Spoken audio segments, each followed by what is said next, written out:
অনেক ত্যাগ স্বীকার করেছে।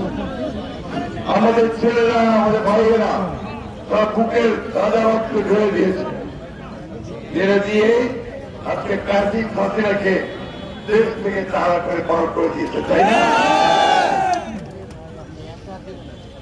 সেই সুযোগে আজকে নতুন যে সুযোগ এসছে, আমরা সেই সুযোগটা নিতে চাই। আমরা বাংলাদেশকে সত্যিকার অর্থে এক গণতান্ত্রিক দেশ হিসাবে পরিণত করতে চাই। বন্ধুরা, আপনাদের সামনে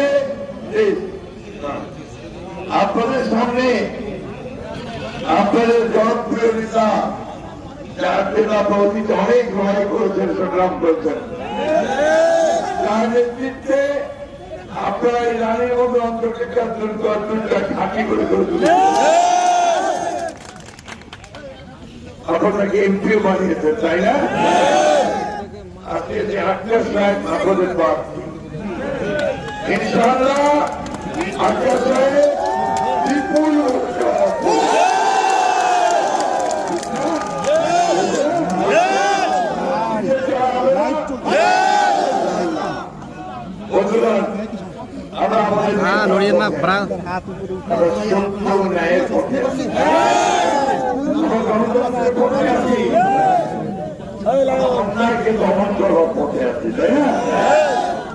এই নির্বাচনের মধ্যে দিয়ে আমরা বাংলাদেশে আবার প্রমাণ করতে চাই যে বাংলাদেশ একটা অসাম্প্রদায়িক দল।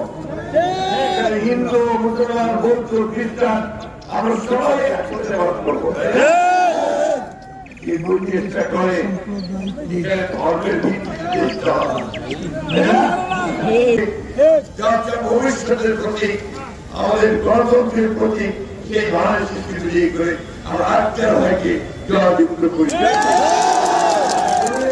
আমাদের সকল সুস্বাস্থ্য দীর্ঘায়ু কামনা করে আমি আমার মুখ্যমন্ত্রীর প্রতি আমাদের বাংলাদেশ জিন্দাবাদ।